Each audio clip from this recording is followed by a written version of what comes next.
بسم اللہ الرحمن الرحیم.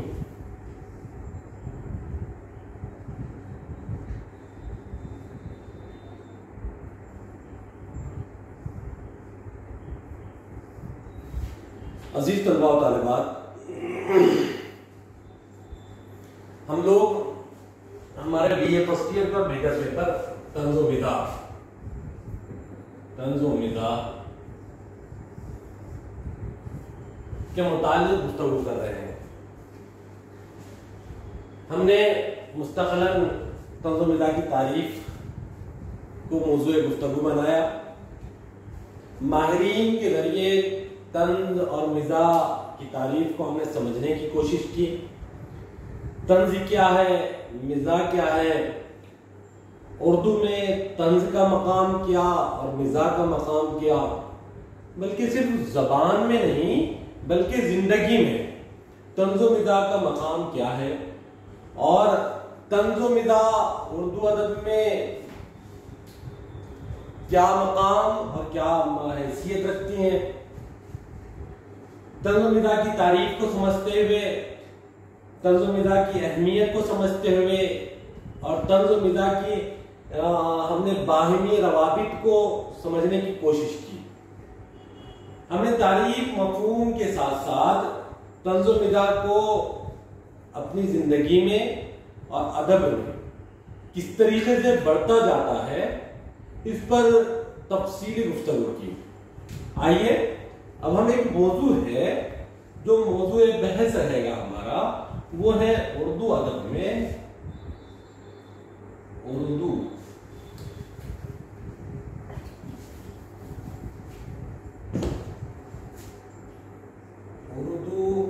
ادب میں طنز و مزاح کی اہمیت.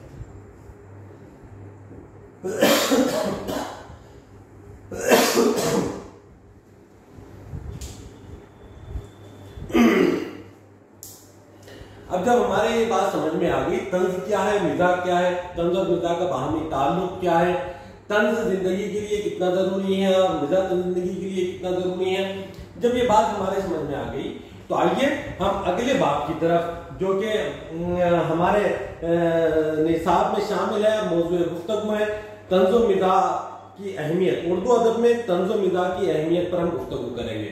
یا یوں کہیے کہ اگر اردو ختم بھی کر دیں، ادب بہرحال ادب ہوتا ہے، کسی بھی زبان کا ہو، کسی ملک کا ہو.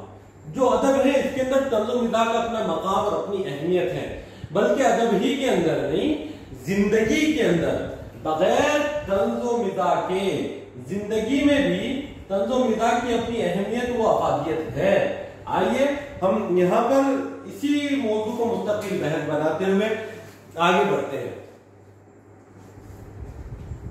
ایک مضمون ہے جو کہ بڑا اچھا ہے، مطالعے کے دوران آپ لوگوں کے سامنے پیش ہونے سے پہلے جب میں طنز و مزاح کی زندگی میں اہمیت کو پڑھ رہا تھا اور بہت ساری کتابوں سے اس کی اہمیت افادیت کو زندگی کے اندر ادب کے اندر اخذ کر رہا تھا، تو ایک مضمون ہاتھ لگا، بہت اچھا، بہت جامع اور مختصر طریقے سے پیش کیا ہوا مضمون، جو مجھے بے انتہا پسند بھی آیا. اور مجھے لگا کہ اگر مضمون آپ لوگوں کے سامنے رکھوں تو یقیناً طنز و مزاح کی اہمیت واضح ہو جائے گی. اس مضمون سے کچھ نکات اور کچھ مطالعے سے نکات میں آپ لوگوں کے سامنے رکھ رہا ہوں تاکہ ہماری ادب میں طنز و مزاح کی اہمیت واضح ہو جائے. اور جیسے ہم نے تعریف مفہوم کی وضاحت کی، تعریف مفہوم کو ہم نے انگریزی ادبا کے حوالے سے، ہمارے اردو ادبا اور ناقدین کے حوالے سے سمجھنے کی کوشش کی، اسی طریقے سے آئیے اہمیت، اب اس طنز و مزاح کی ہماری ادب میں اہمیت کیا ہے اس کو سمجھتے ہیں. دیکھیے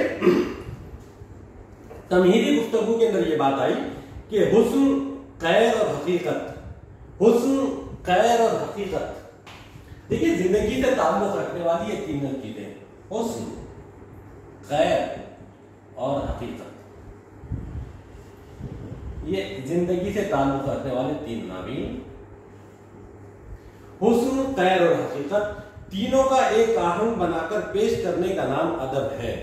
دیکھیے ہم کہتے ہیں ادب زندگی کا ترجمان ہوتا ہے، زندگی کو لفظی پیرائے میں سلیقے کے ساتھ پیش کرنے کا نام ادب ہے. تو جب ادب زندگی ہے تو زندگی کے 3 لائنفک جز کیا ہے؟ حسن، خیر اور حقیقت۔ ان تینوں چیزوں کو لفظی پیرائے میں ڈھال دینا ادب کہلاتا ہے۔ اہم بہان بنا کر پیش کرنے کا نام ادب ہے۔ اور بڑا ادیب وہ ہے جو بیک وقت ہمارے ذوق حسن، ذوق فکر اور ذوق عمل کو نہ صرف آسودہ کرے بلکہ اسے حرکت میں بھی لائے۔ اور بہترین فن پارا یا فنکار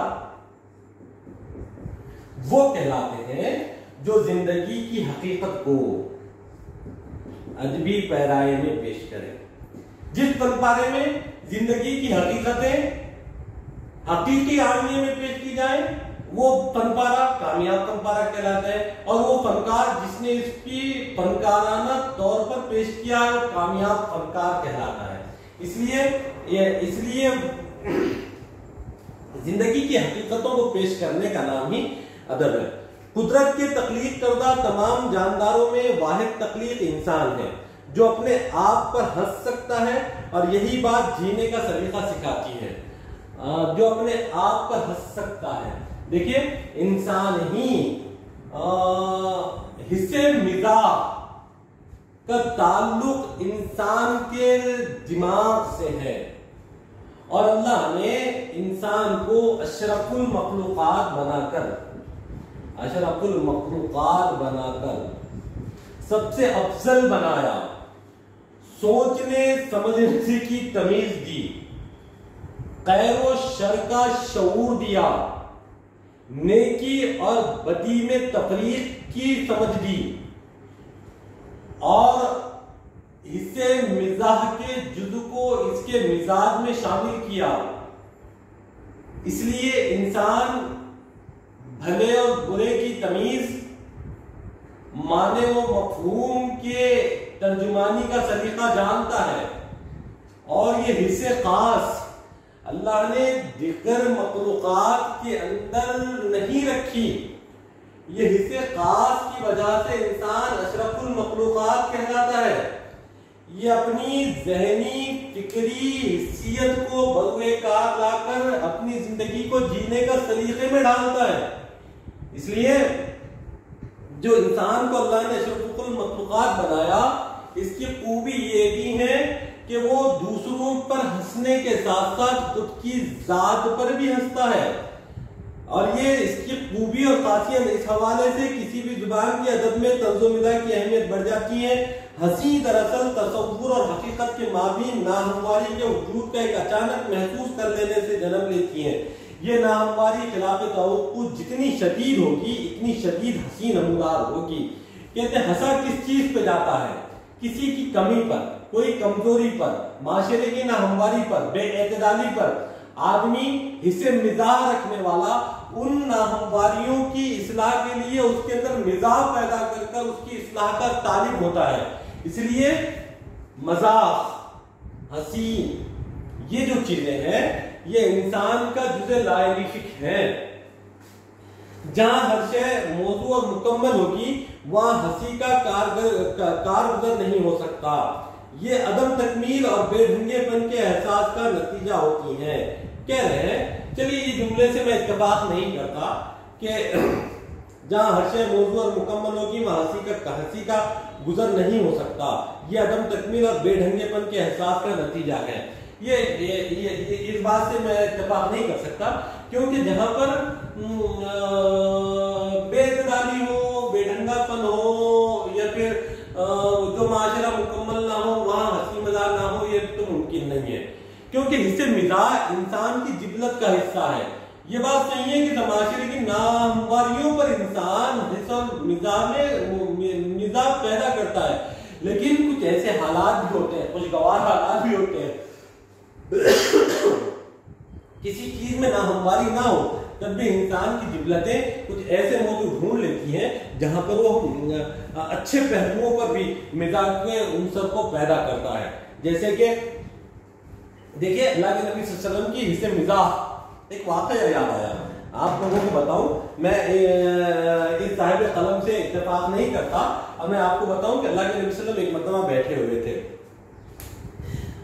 لکھا ہے کہ ایک دو واقعات ہیں. ایک جگہ حضرت سلمان فارسی کے تعلق سے ہے جو کہ عمر کے 300-350 سال کی عمر میں اسلام قبول کیا تھا, سب سے ضعیف العمر صحابی تھے.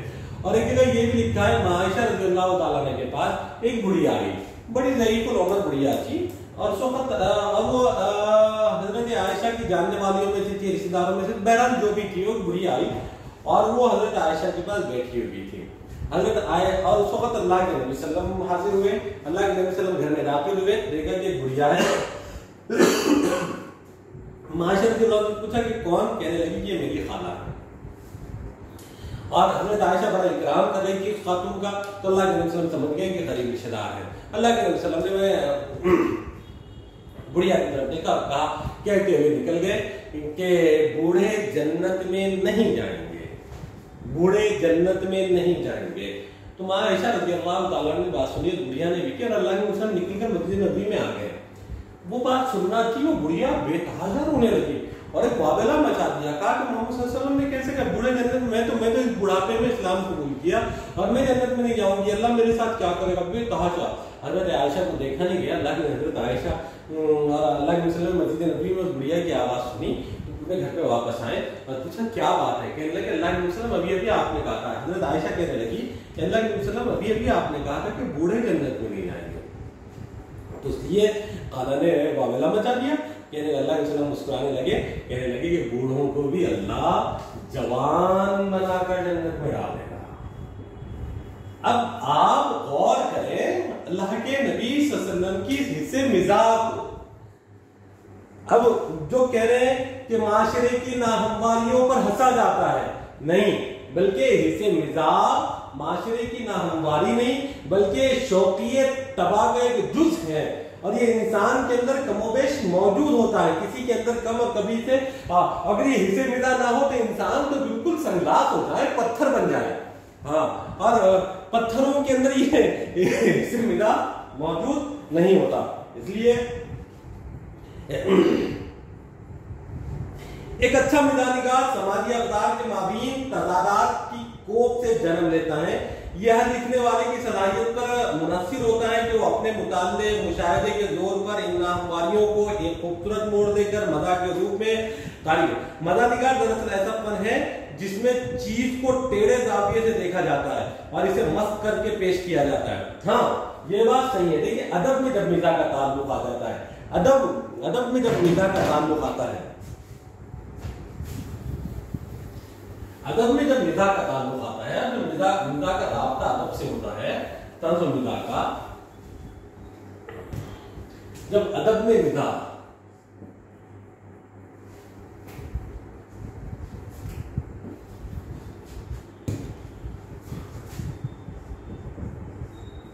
یہ مزاح جب ڈھلتا ہے فنی پیرائے میں, یہ نثر میں ہو یا شعر میں ہو, نثر میں ہو یا شعر میں ہو, تو اب مزاح معاشرے کی ناہمواریوں کو فنکارانہ انداز میں, اصلاح طلب انداز میں جب پیش کرتا ہے تو کہہ رہے ہیں کہ مزاح نگار دراصل ایسا فن ہے جس میں چیز کو ٹیڑھے زاویے سے دیکھا جاتا ہے اور اسے مست کر کے پیش کیا جاتا ہے. جب ایک فنکار اس اصول کو اپناتا ہے تو تحریر طنز و مزاح کے پیرایہ اختیار کر لیتی ہے.